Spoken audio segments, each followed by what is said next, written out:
धर्म शब्द का अर्थ है संभाले रखना या मिलाना अथवा जोड़ना, क्योंकि धर्म से ही सारी प्रजा एक दूसरे के साथ जुड़ी हुई है। जो सबको मिलाए रखे, संभाले रखे तथा जोड़ कर रखे, वही धर्म है। वर्तमान भाषा में कहें तो सबका साथ और सबका विकास ही धर्म है। मनुस्मृति में महर्षि मनु ने अच्छे आचरण को ही धर्म का सार और मूल कहा है। आचरण के बिना कोई भी धार्मिक कार्य फलदायक नहीं हो सकता। अतः यदि हम सच्चे अर्थों में धार्मिक बनना चाहते हैं तो हमें सबसे पहले अपने आचरण की ओर ध्यान देना होगा, तभी हम धर्म के पूरे फल को प्राप्त कर सकते हैं। महर्षि मनु ने धृति, क्षमा आदि के रूप में सामाजिक व्यवहारों को ही धर्म कहा है तथा इनको सभी के लिए अनिवार्य बताया है, क्योंकि इनकी सभी को समान रूप से जीवन में पग पग पर आवश्यकता होती है। धर्म का यही ऐसा रूप है जिसके संबंध में सभी विचारों के लोग समान रूप से सहमत हैं और सभी मत संप्रदायों में इन बातों को समान रूप से स्वीकार किया गया है।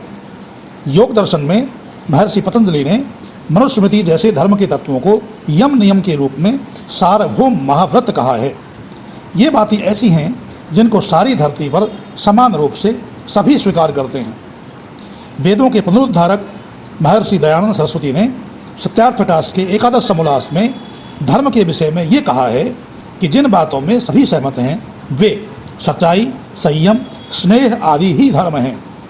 महर्षि दयानंद सरस्वती कहते हैं कि जिस बात में अधिकांश लोग एक मत हों वह ग्रहण करने योग्य है, और जिसमें परस्पर विरोध हो वह कल्पित, झूठा और अधर्म है तथा मानने योग्य नहीं है। इस प्रकार सार यही है कि धर्म का मुख्य अर्थ आचार ही है। तभी तो स्वामी दयानंद सरस्वती गोकरुणा निधि में लिखते हैं कि जिस जिस व्यवहार से दूसरों की हानि हो वह अधर्म है, और जिस जिस व्यवहार से दूसरों का भला हो वह धर्म कहलाता है।